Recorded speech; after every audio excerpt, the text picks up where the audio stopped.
materi yang akan saya sampaikan itu tentang pola pikir bertumbuh.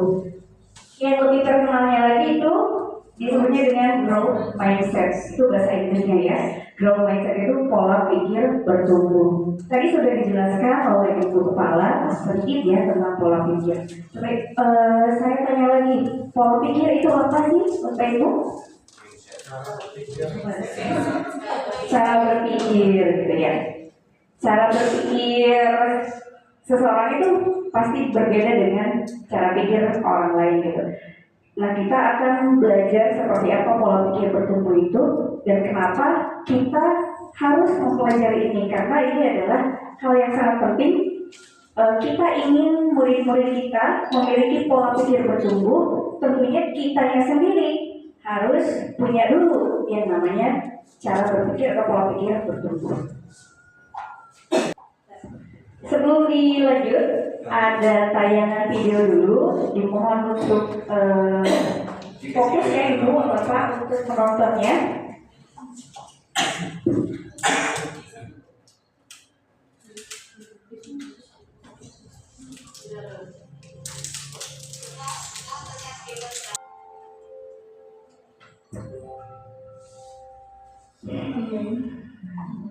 Gimana Bapak Ibu? Mati. Oke, untuk dilanjut, mungkin ada yang bisa menyimpulkan kira-kira apa sih yang ingin disampaikan dari tayangan video tersebut kepada Bapak dan Ibu? Berusaha itu penting, hasil mah belakangan. Usaha itu penting dan hasilnya belakangan. Tepuk tangan untuk Bapak ya. Jadi betul seperti apa yang dikatakan Pak ya tadi. Kita lihat di sana barusan ada seorang anak di awal dia mendapatkan nilai 10, kemudian di ujian kedua dia mendapatkan nilai 40. Meskipun belum mendapatkan hasil yang sempurna, itu hasil sempurna itu kan mungkin 90, 100. Meskipun dia merasa gagal dan mencoba bertanya kepada gurunya, Bu, saya kan gagal nih ya, nilainya masih 40, tapi kenapa Ibu memberikan nilai bagus sekali, bahkan Ibu memberikan pujian bahwa saya sudah bagus sekali. Jadi seperti yang Bapak Yaya katakan tadi, hasil akhir itu tidak penting. Yang terpenting adalah prosesnya. Proses ketika siswa tersebut mulai berusaha untuk memperbaiki diri, memperbaiki nilai yang tadinya 10 itu ada peningkatan meskipun hanya sedikit, tapi itu sudah menunjukkan ada perubahan yang dilakukan oleh siswa tersebut. Nah, pola pikir bertumbuh itu memang berfokus pada proses yang dilakukan, jadi bukan hasil akhir. Mau hasil akhirnya seperti apa, yang terpenting adalah prosesnya. Next. Nah, ada kutipan yang sangat bagus sekali dari Bapak Menteri kita. Ini Bapak Profesor Abdul Muti, Mendikbud RI. Ada yang tahu apa itu kepanjangan dari Mendikbud? Ya, Menteri Pendidikan Dasar dan Menengah. Kata beliau, kalau orang berpikir dengan growth mindset, tadi growth mindset itu pola pikir bertumbuh, maka dia yakin masalah yang hanya sedikit itu jalan keluarnya banyak. Karena itu jangan menyerah, jangan putus asa, yakinlah ada jalan keluarnya. Jadi orang-orang yang fokusnya pola pikir bertumbuh itu selalu punya jalan keluar ketika masalah ada, itu tidak menyerah, tidak putus asa, selalu punya jalan keluar, selalu punya solusi untuk memecahkan masalahnya.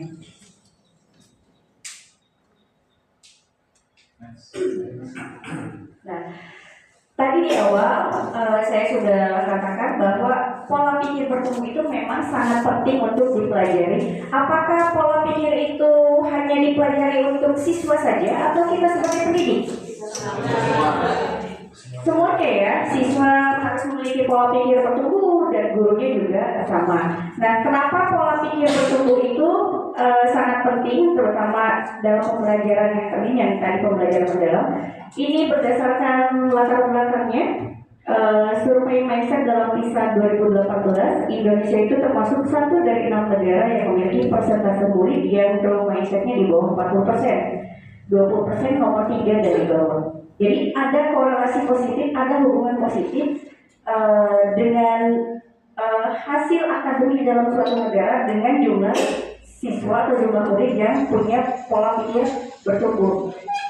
Jadi suatu negara hasil akademisnya akan tinggi jika murid-muridnya mempunyai pola pikir bertumbuh. Sayangnya negara kita, Indonesia, itu masih rendah ya. Siswa-siswinya belum banyak yang memiliki pola pikir bertumbuh tadi. Untuk 2018 itu kita berada di nomor 3, tapi dari bawah. Ya, dari bawah. Itu tahun 2018. Tadi saya baca ada kemajuan di tahun 2022 naik ke 5 teratas. Maksudnya 5 dari bawah gitu. Jadi PISA ini surveinya itu dilakukan 3 tahun sekali. 3 tahun sekali. Jadi mudah-mudahan ke depannya kita sebagai pendidik bisa menciptakan generasi penerus bangsa itu yang memang bisa membanggakan negaranya. Nah, tugas Bapak Ibu sekarang adalah gimana nih caranya supaya pola pikir bertumbuh itu ditanamkan kepada siswa-siswi kita supaya kita tidak lagi berada di urutan terbawah tadi gitu. Ini untuk informasi dari 79 negara ya kita itu. Lanjut. Nah, pola pikir adalah segalanya. Mungkin terdengar klise ya, tapi memang demikian. Pola pikir itu segalanya. Karena apapun tindakan yang kita lakukan itu awalnya dari pola pikir, dari cara kita berpikir. Nah, pola pikir akan menjadi tindakan dan kemudian nanti dampaknya pada hasil yang diperoleh oleh kita. Seperti yang kita lihat tadi di tayangan ya, tayangan video tadi, ibu guru memotivasi siswa tersebut supaya bisa memperbaiki dirinya, memperbaiki nilainya supaya lebih baik dari sebelumnya. Secara tidak langsung, ibu guru tersebut menanamkan pola pikir yang baik, pola pikir yang positif kepada anak yang tadi. Ketika anak tersebut sudah tertanam pola pikir bertumbuh di dalam pikirannya, dia akan melakukan tindakan. Tindakannya tadi apa? Belajar. Nah, setelah dia belajar, setelah melakukan tindakan, maka hasilnya pun ada. Meskipun hasilnya tidak sesempurna yang diharapkan, tapi setidaknya ada perubahan. Yang tadinya dapat 10, bisa dapat 40.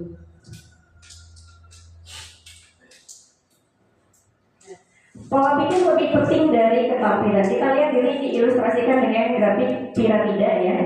Dan yang paling mendominasi di sini adalah pola pikir. Pola pikir mendapat porsi yang paling banyak dibandingkan dengan keterampilan dan alat.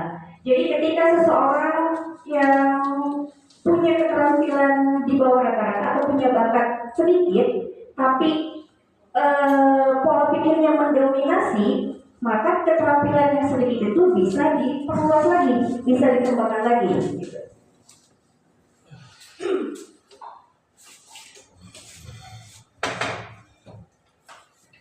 Nah, mengapa manusia berbeda-beda? Ya pasti ya, setiap orang pasti berbeda-beda, terutama dari pola pikirnya. Nah tadi pola pikir atau mindset mungkin belum dijelaskan dari pola pikir atau mindset itu adalah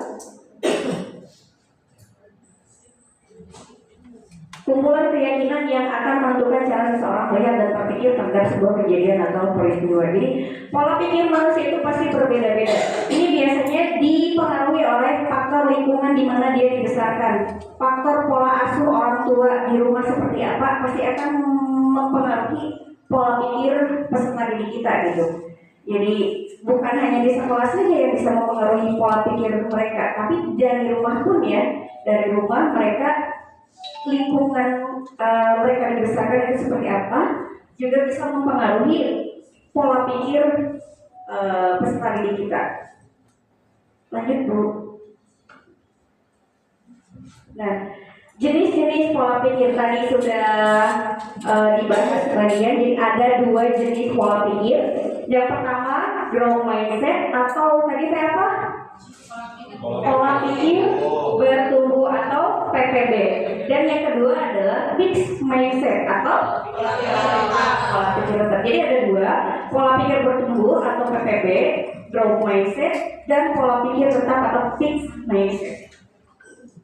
Perbedaannya adalah orang yang punya pola pikir bertumbuh biasanya memiliki keyakinan bahwa kecerdasan dan keterampilan itu bisa dikembangkan lewat belajar, lewat usaha.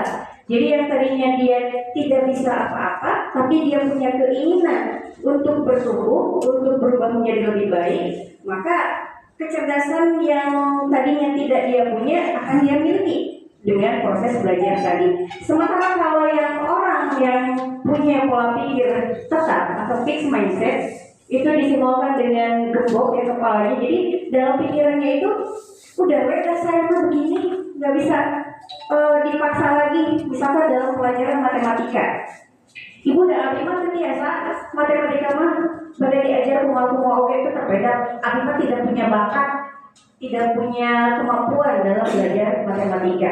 Nah itu pola pikirnya masih tetap karena berpikir bahwa bakat yang dia miliki ya sudah tidak bisa dikembangkan lagi, tidak bisa diubah lagi.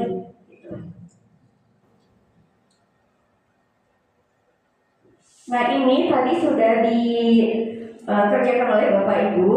Nah selain oleh Bapak Ibu ini juga bisa kita jadikan sebagai asesmen awal pada saat pembelajaran di kelas. Jadi sebelum Ibu mengajar di kelas ke siswa-siswi Ibu bisa diberikan 10 pertanyaan ini untuk mengetahui seberapa banyak atau untuk mengetahui persentase anak-anak kita yang memiliki pola pikir tetap atau pola pikir bertumbuh itu seperti apa gitu. Jadi bisa digunakan sebagai asesmen awal di awal pada saat Ibu melakukan pembelajaran di kelas.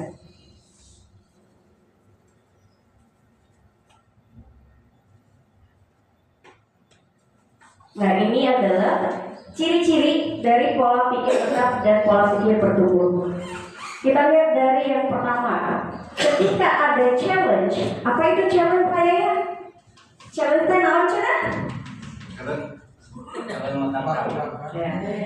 Challenge itu tantangan. Nah, kita lihat, kita bandingkan yang memiliki pola pikir tetap dan pola pikir bertumbuh. Ketika kita lihat yang pola pikir tetap dulu.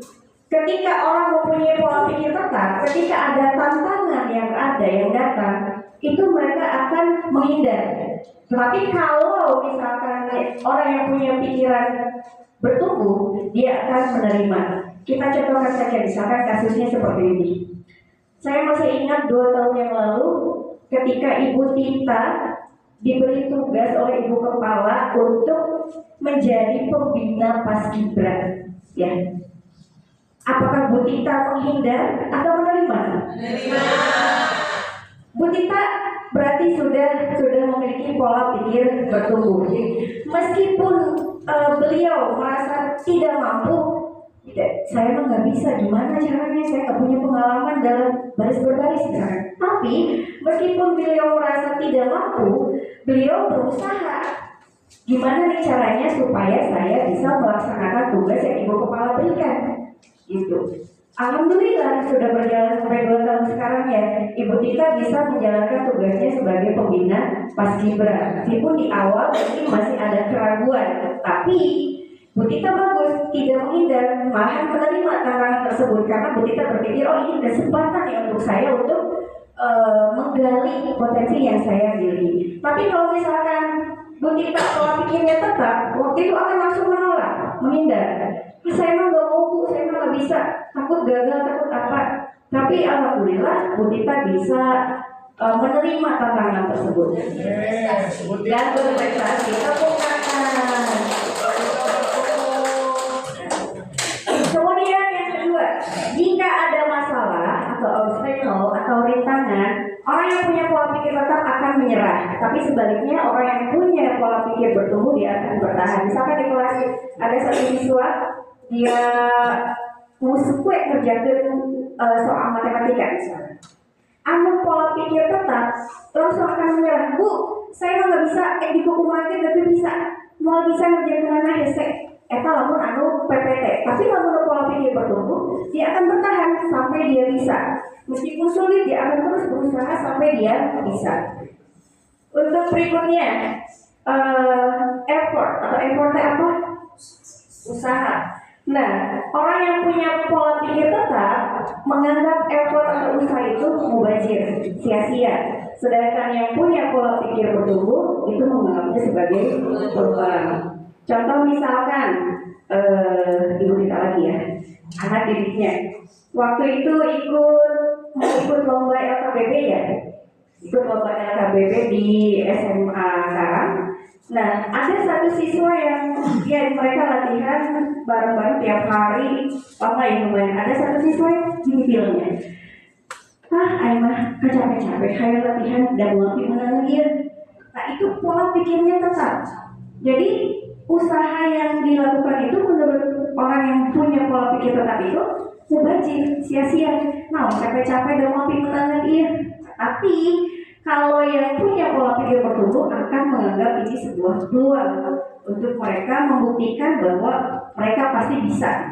Dan buktinya juara ya Bu ya. Tepuk tangan lagi. Selanjutnya kritik.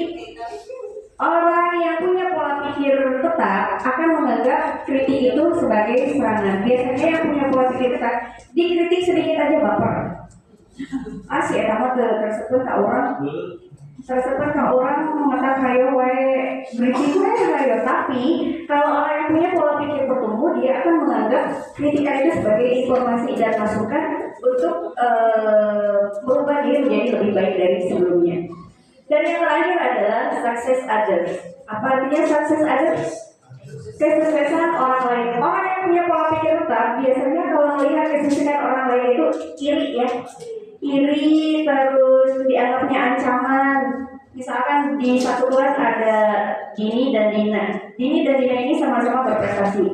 Tapi ketika Dini misalkan mendapatkan nilai yang bagus, si Dina yang punya pola pikir tetap menganggap kalau Dini itu saingan, wah ancaman nih.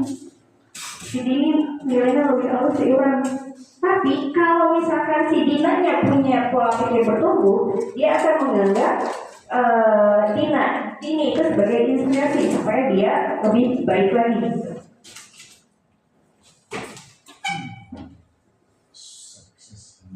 Nah, ini adalah suara pola pikir tetap dan suara pola pikir bertumbuh. Yang harus ibu bapak lakukan adalah di poin yang warna hijau ya.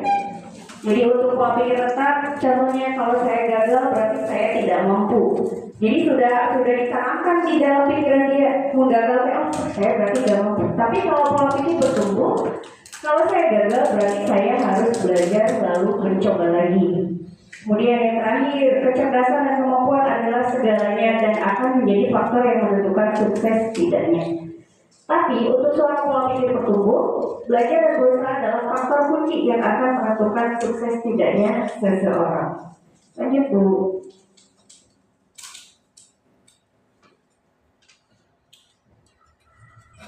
Gimana caranya kita supaya menanamkan pola pikir bertumbuh itu pada para peserta didik kita? Pertama, saat melihat ada murid yang mau menyerah, ketika menemui tantangan atau kesulitan, segera dorong dia untuk mencoba lagi. Seperti di tayangan video tadi, ketika ibu guru tersebut melihat anak didiknya merasa sedih karena nilainya buruk, dia berusaha mendorong supaya si anak tersebut mendapatkan semangat lagi untuk belajar lebih baik lagi. Terus selanjutnya, pada saat murid mau mencoba lagi, segera beri pujian proses karena telah mau berusaha. Ketika si anak sudah mulai berusaha untuk maju, maka kita sebagai guru harus memberikan pujian.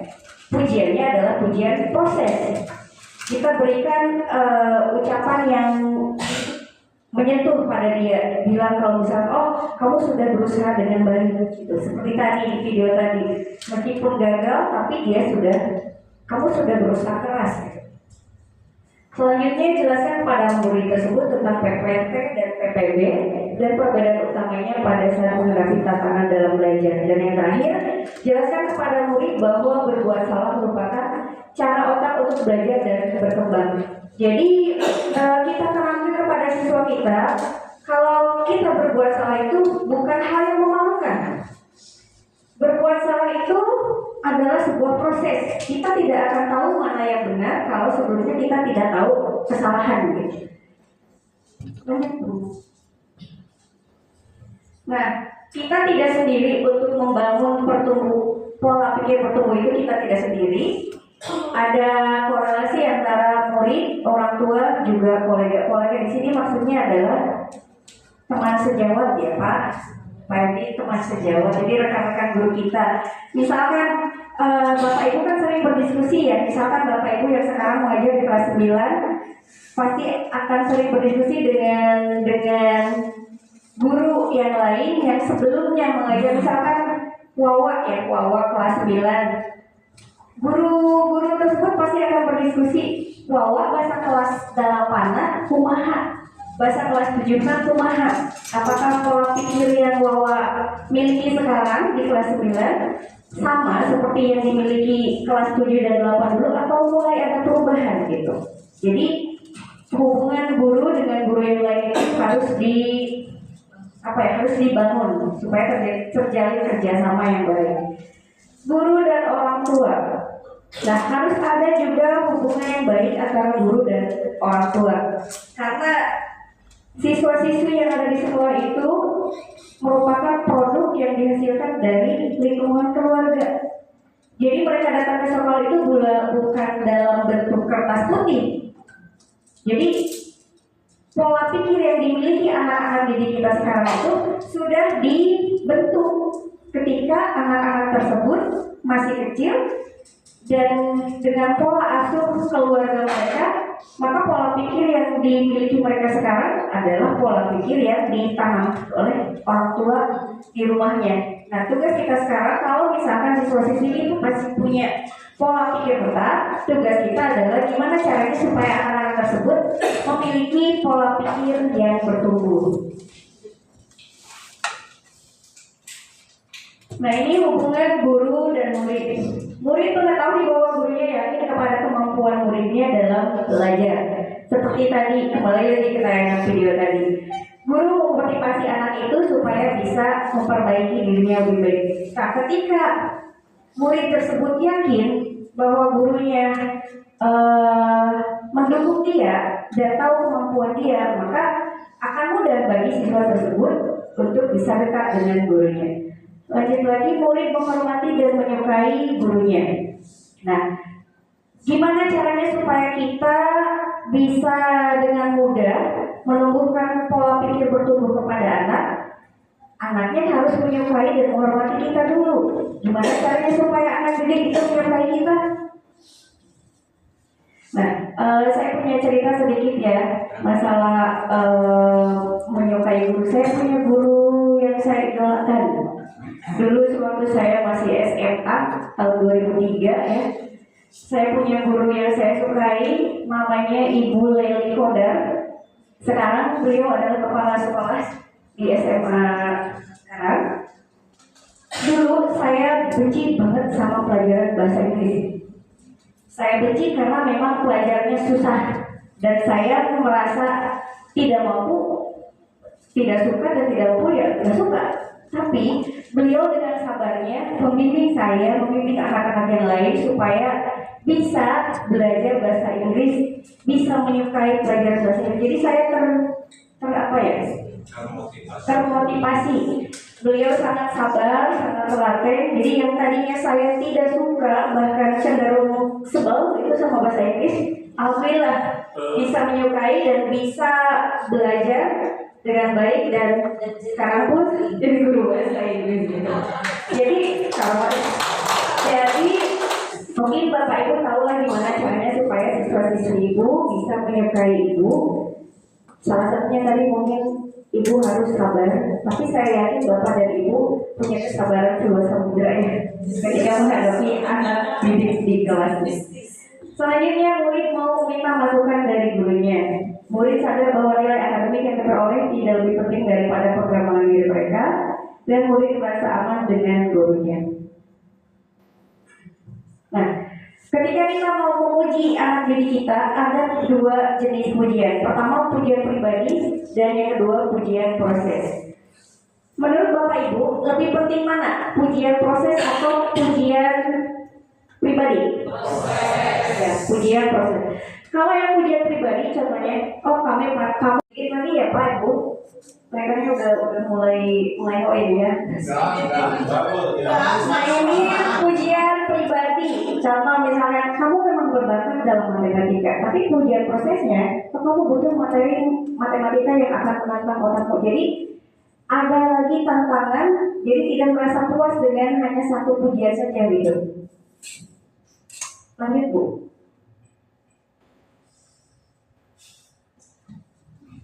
Ini adalah productive failure. Ini juga termasuk dalam prinsip PPB.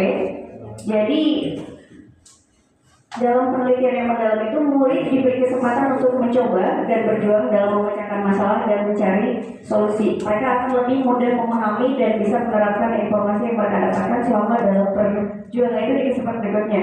Nah, seperti yang di awal dikatakan, meskipun banyak masalah, banyak misalkan tantangan, tapi kita sebagai orang yang punya pola pikir bertumbuh harus punya jalan keluar, harus punya solusi untuk memecahkan masalah yang kita punya. The power of yet, kekuatan kata belum. Jadi biasakan mulai dari sekarang untuk mengganti kata tidak menjadi kata belum. Contoh misalkan, saya tidak bisa, ganti dengan kata saya belum bisa. Karena kalau saya tidak bisa, udah mentok di situ. Gak bisa, udah gak bisa. Tapi kalau saya belum bisa, berarti ada kesempatan untuk menjadi bisa.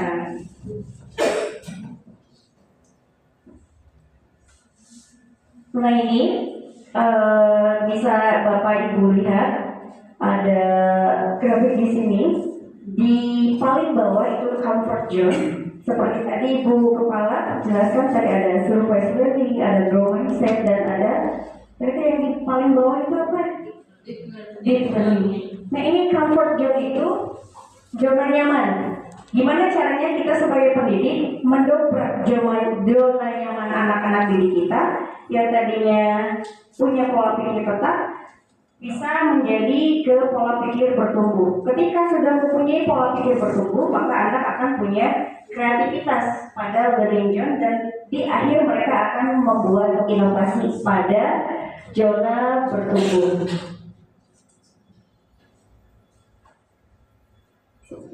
Nah, Bapak Ibu, itu mungkin sedikit pemaparan tentang pola pikir bertumbuh. Jadi ada berapa jenis pola pikir itu, Bapak Ibu? Apa saja yang pertama apa?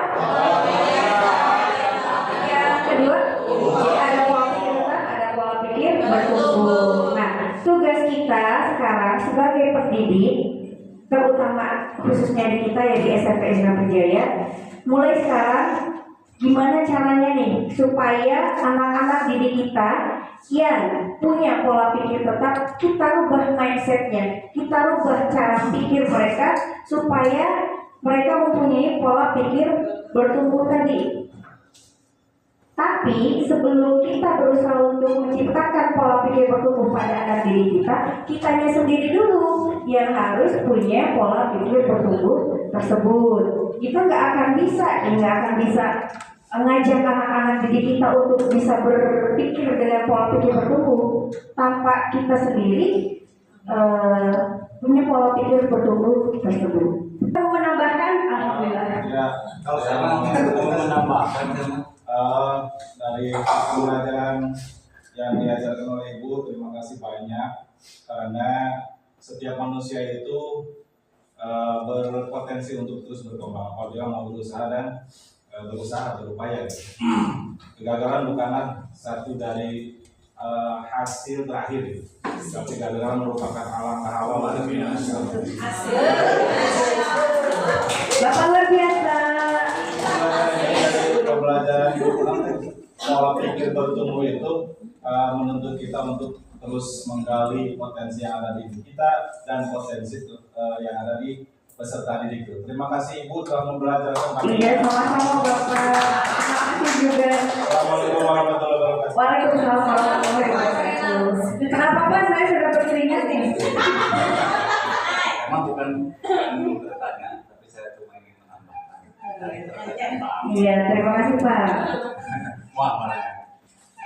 Tadi kan kata Pak Amin bahwa apakah dalam merancang politik itu bisa dari awal. Kalau kita sadari kan di rumah kita punya anak-anak,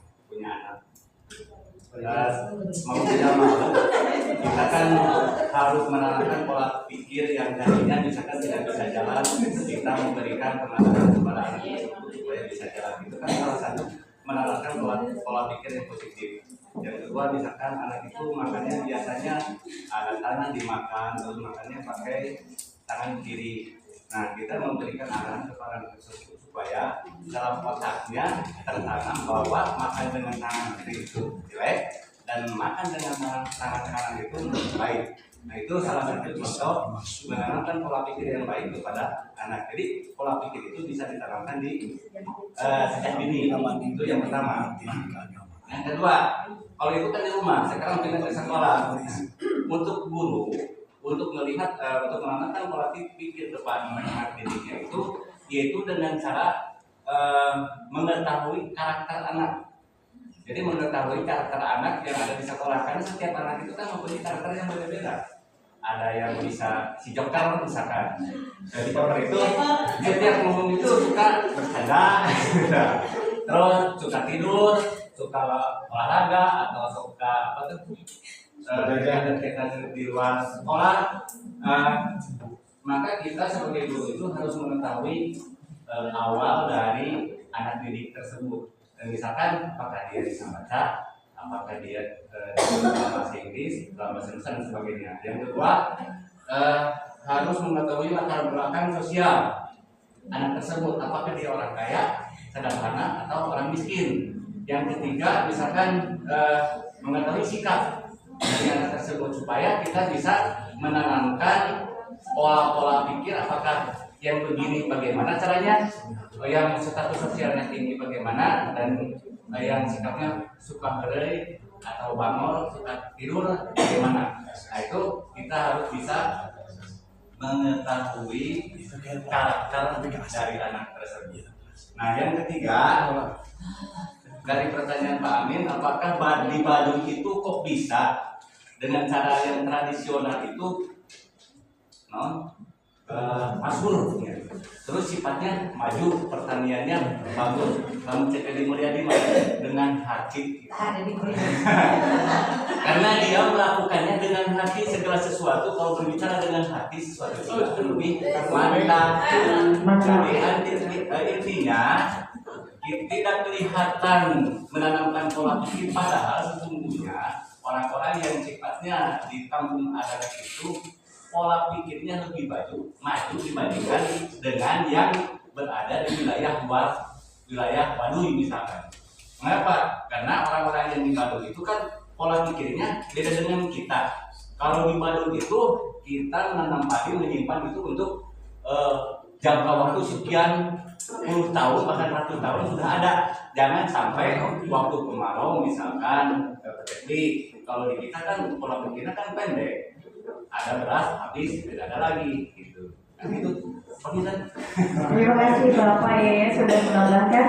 Pak Amin gimana? Sangat puas ya. Terima kasih.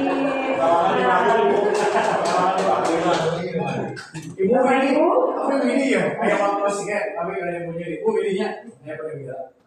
Kalau saya? Ya, pasti. Bapak Ibu, terima kasih. Wassalamualaikum warahmatullahi wabarakatuh.